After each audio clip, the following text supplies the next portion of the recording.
Pemirsa, kita masih di Gali Talk Show dan masih bersama Mbak Uray Emma Hianiaris. Obrolan kita tadi terpotong di kegiatan tentang penjabaran tentang Persatuan Alumni Gerakan Mahasiswa Nasional Indonesia. Sekarang beliau menjabat sebagai Ketua Persatuan Alumni. Dan awal mula pergerakannya justru pada saat masih menjadi mahasiswa. Masih menjadi sebagai anggota dari Gerakan Mahasiswa Nasional Indonesia. Dan ajaibnya, Pak Emma dari kecil sudah menjadi ketua kelas dari SD malah ya. Kalau kita kan menghindar nih jadi ketua kelas. Jadi dikasih tanggung jawab itu kita memilih untuk menghindar. Tapi tapi memang ada biasa dalam satu kelas ada satu orang yang bisa menerima tanggung jawab yang orang lain tidak mau ambil gitu. Ya ternyata Mbak Emma berhasil mengambil dan menyelesaikan semuanya. Pernah nggak sih Pak punya pengalaman yang unik atau pengalaman yang aneh selama menjabat waktu yang zaman-zaman dulu lah ya? Zaman masih OSIS, SMA, SMP itu pengalaman-pengalaman. Pasti udah punya pengalaman lucu itu gini. Saya tuh mencoba kalau misalnya jadi pemimpin itu nggak cuma berpihak kepada guru. Biasanya kan kalau jadi ketua kelas kita berpihaknya ke guru aja supaya nampak anak baik, anak Iya betul itu tuh. Keseimbangan supaya teman-teman juga tetap suka sama kita dan mendukung gitu ya. Jadi ketika kita mintakan bantuan untuk ini mereka ikut bergerak gitu. Jadi memposisikan itu sebenarnya sulit ya. Jadi pernah suatu ketika teman-teman itu benci gitu sama guru matematika pasti saat itu kan. Selalu ya guru matematika terus ya. Itu masalah ya. Akhirnya mereka bilang apa tuh? Maksudnya ketua, kami izin nih ke kantin semuanya gitu maksudnya. Jadi itulah diprovokasi dengan beberapa biasalah ya di kelas itu kan ada yang akhirnya saya kan berpikir gimana nih supaya apa ya maksudnya teman-teman juga nggak mendapat hukuman dari guru matematika ini gitu ya. Jadi akhirnya pada saat itu sih sudah mulai gimana ya maksudnya mencoba mengakomodir kedua keinginan ini. Jadi teman-teman saya persilakan situ asal tidak buat keributan dan urusan guru matematika biar saya menghadapinya. Akhirnya saya pura-pura ke guru matematika dengan menyampaikan permasalahan soal-soal itu mengerjakan itu. Akhirnya mereka bisa bebas ke sana dan saya juga dan guru matematika juga mengorbankan diri berarti. Ya, jadi saya tidak ingin gimana ya memposisikan diri saya ini hanya untuk kepentingan kedekatan saya dengan salah satu pihak. Saya ingin dua-duanya berada di posisi yang nyaman. Ya. Tetap harus ada rasa oposisinya ya di dalam mimpi ya. Jadi nggak ada yang merasa maksudnya dizolim atau apa gitu. Karena memang saat itu gurunya yang memang agak sedikit berlebihan kadang-kadang gitu ya. Jadi saya juga bisa merasakan penderitaan teman-teman yang dihukum ketika tidak bisa menjawab gitu. Tapi kenapa kita selalu bermasalah dengan guru matematik ya? Rata-rata hampir semua sekolah gitu. Mungkin karena pelajaran matematiknya sulit kali ya. Kalau tidak sulit ya semua pasti suka. Walaupun sebenarnya tidak sulit kalau memang mau dipelajari, ada trik-triknya Mbak ya kan ya? Karena sudah ada perasaan tidak suka dengan gurunya sehingga ilmu yang disampaikan juga menjadi tertolak kan gitu. Ini menarik. Sebagai seorang pemimpin berarti kan kita harus baca. Iya, bisa melihat situasi itu. Bahwa ternyata menilai seseorang bukan karena atas dasar kita tidak suka. Iya. Tapi atas apa sesuatu yang dia sampaikan. Betul. Dan Mbak menerapkan itu dalam kepemimpinan. Betul. Ya, jadi kita ketika seseorang berbicara kita tidak melihat siapa dia, tapi apa yang dia bicarakan. Bagaimana caranya bersikap adil? Sebenarnya adil itu sudah ada sejak lahir gitu ya, sudah ada dalam sejak kandungan gitu maksudnya. Jadi bagaimana kita bisa melihat kedua hal yang tidak memberatkan salah satu pihak gitu saja. Jadi dan kita memandangnya tidak hanya pada fokus ini tapi lebih ke luasnya gitu. Jadi efeknya ke depannya seperti apa. Nah, itu harus tetap dipertimbangkan agar keadilan itu benar-benar pas untuk di satu sisi ini dan satu sisi yang. Apakah adil itu konsepnya hanya apakah sama rata? Tidak. Karena kalau misalnya gini, kita punya anak dua ya, yang satunya satu SMP dan yang satunya kelas 1 SD, adil itu bukan berarti uang jajan mereka harus 50.000, itu tidak, karena kebutuhan mereka masing-masing beda gitu ya, levelnya beda itu beda, dan itu harus kita baca, kita harus pahami kondisi di satu sisi ini dia seperti apa dan di satu ini seperti apa dan disesuaikan. Nah, keadilannya seperti apa di situ. Oke, saya dapat ilmu baru pemirsa, leadership dan juga bagaimana cara bersikap adil, baik itu dalam keluarga, dalam memimpin, itu tadi sudah disampaikan. Ternyata adil bukan soal masalah sama rata, tapi menyesuaikan dengan kebutuhan dari yang akan kita berikan keadilan itu kan Mbak ya. Oke Mbak, kita lanjut lagi berbicara. Tema kita adalah soal pemuda merupakan elemen penting bagi kokohnya kesatuan bangsa. Kita anggap saja bahwa pada zaman perjuangan atau dimanapun, sebenarnya pemuda adalah tonggak pewaris ya, dari megang tongkat estafet. Iya, yang akan menjalankan pemerintahan dan lain-lainnya, menjalankan masyarakat dan lain-lainnya.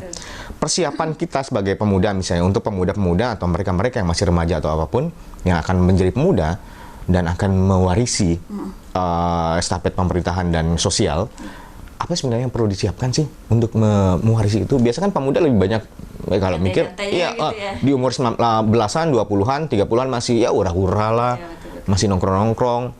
Nah, bekal apa sih yang perlu disiapkan untuk mengembangkan diri dan tiba-tiba nanti diberikan tanggung jawab? Kalau Mbak kan udah mulai dari SD tuh, Iya, iya. mulai jadi pemimpin udah mulai dari SD. Kalau mereka-mereka mungkin ternyata sudah terlalu banyak menghabiskan masa muda dengan games atau apapun itu, foya-foya dan lain-lainnya, membuang-buang waktu, tidak mengupgrade dirinya. Apa sih persiapan dasar sebagai seorang pemuda? Gitu ya. Jadi begini, sebenarnya ini adalah common project kita ya. Jadi ada proyek bersama kita, itu semua elemen ya. Jadi dari tingkat keluarga, sekolah, masyarakat, pemerintah. Nah, bagaimana kita memupuk atau memberikan kesiapan bagi anak-anak kita ya. Karena anak-anak kita lah nanti akan menjadi generasi penerus bangsa. Nah, ini menjadi common project dan common responsibility kita. Jadi menjadi tanggung jawab kita bersama. Jadi anak-anak itu sebisa mungkin dari sejak dini sudah kita titipkan ilmu-ilmu baik itu tadi ilmu leadership dan ilmu-ilmu yang nantinya akan menimbulkan karakter yang baik terhadap anak tersebut. Karena begini, setiap kita belajar dari sejarah, setiap masa itu punya generasi sendiri, punya tren sendiri, punya tantangan sendiri. Nah, mungkin kalau dulu adalah tantangan kita adalah kolonialisme, jadi yang dipersiapkan ya mungkin fisik atau apa ya. Tapi kalau sekarang itu kan nilai-nilai zaman sudah bergeser. Jadi yang menjadi tantangan kita adalah perubahan zaman ini sendiri, globalisasi ya, terus kompleksitas ekonomi, terus perubahan teknologi dan informasi yang begitu cepat. Nah, anak-anak ini harus kita tetap kita kuatkan dengan karakter-karakter yang baik, dan yang terpenting adalah memperkokoh persatuan dan kesatuan bangsa, nasionalisme ini. Jadi harus terus disisipkan nilai-nilai positif sehingga tidak mudah termakan hoax gitu ya. Jadi tidak hanya serta-merta menelan info-info yang didapat, tapi mereka harus punya daya pikir, daya nalar, karena mahasiswa ini kan secara ilmiah ya. Jadi mereka harus terus tidak mudah mengadopsi atau memakan berita-berita atau info-info yang tadi, sehingga mereka dengan mudah menyebarkan informasi-informasi yang belum tentu jelas. Karena tadi kecepatan informasi teknologi kan, sehingga anak-anak ini yang harus kita bekali itu.